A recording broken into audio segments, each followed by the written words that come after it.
Be clear with the relationship. Be smart with your relations. Be alert with your relatives. The entire society is changed now.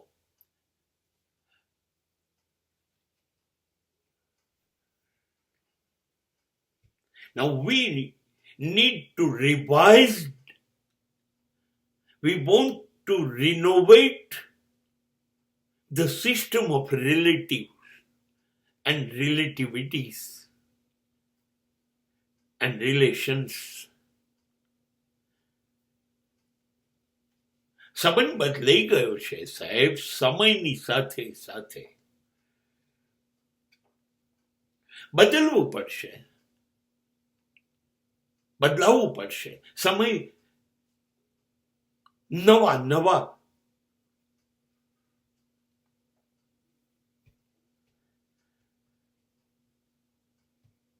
વિચારો, નવા વિસ્તાર, નવા ખ્યાલ. Time will give you a new concept. કેમ કે સંબંધ મેં બે પ્રકારના અનુભવ્યા છે. એક, મરી જાઓ ત્યાં સુધી સંબંધ જીવતો હોય, અને એમાં કોઈક મરી ગયા તો જે લોકો જીવે છે ને એ લોકો જોયા કરે, વાહ ક્યા બાત હે, શું સંબંધ આ લોકોએ ચાલ્યો છે. યુગો સુધી તમારી ગેરહાજરીમાં લોકો યાદ કરશે. આને કહેવાય એક સંબંધ અદ્ભુત જે બાંધ્યો.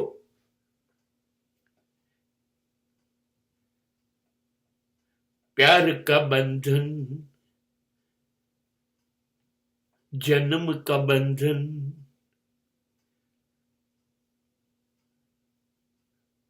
टूटे ना छूटे ना.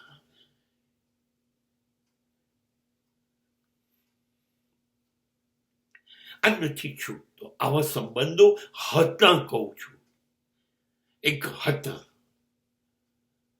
જે એમણે જેણે બાંધ્યા હતા એ પછી પેઢીઓ સુધી એ ચાલ્યું. હા, આ એક સંબંધની અદ્ભુત જગ્યા છે. અને એક સંબંધ એવા છે, મૃત્યુને એક જીવનમાં વારંવાર બદલાય છે, તૂટી જાય છે. આજે જોડાયા, થોડા દિવસ રહીને છોડી દે છે. બંને પ્રકારના સંબંધ છે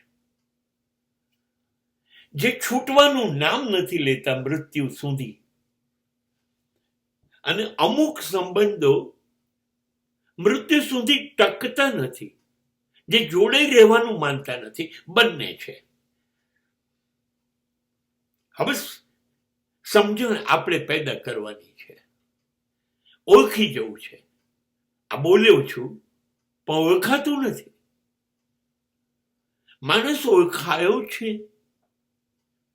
ક્યારે?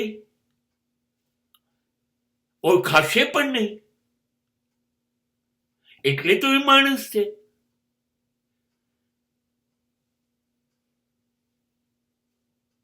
તમે પણ છતાં પ્રયત્ન કરો કે આમાં પ્રામાણિકતા દેખાય છે, વફાદારી દેખાય છે, નિર્દોષ, સહજ, સરળ પ્રેમ પ્રેમ પ્રેમ આવું બધું દેખાય છે. હા, તો આ લોકો ચાલશે.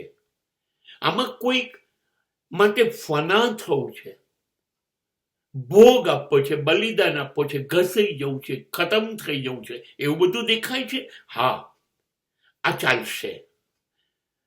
મૃત્યુને મૃત્યુ બાદ પણ ચાલી શકે. લોકો તમારા સંબંધોની વાતો કરશે.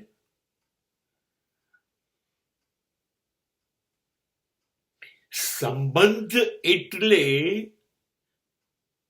મારું બધું લઈ લો. સંબંધ એટલે હું ખતમ થઈ જાઉં પણ તમને કશું ના થાય. અરે કોઈક વાર સારી ઘટનાઓ બને તો મને ભૂલી જજો, પણ દુઃખ ને તકલીફ પડે તો મને ભૂલતા નહીં. હું સૌથી પહેલો આવનાર હોઈશ. આ છે તો સમજો આ મૃત્યુ સુધી પહોંચશે. આ સંબંધ છે. પવનની જેમ બદલાતા સંબંધો. હવા આમથી આવી, હવા આમથી આવી, સંબંધ છે કે નથી? You have to decide. અને મોસમની જેમ બદલાતા સંબંધો હોય, ભૂલથી શરૂ થઈ ગયા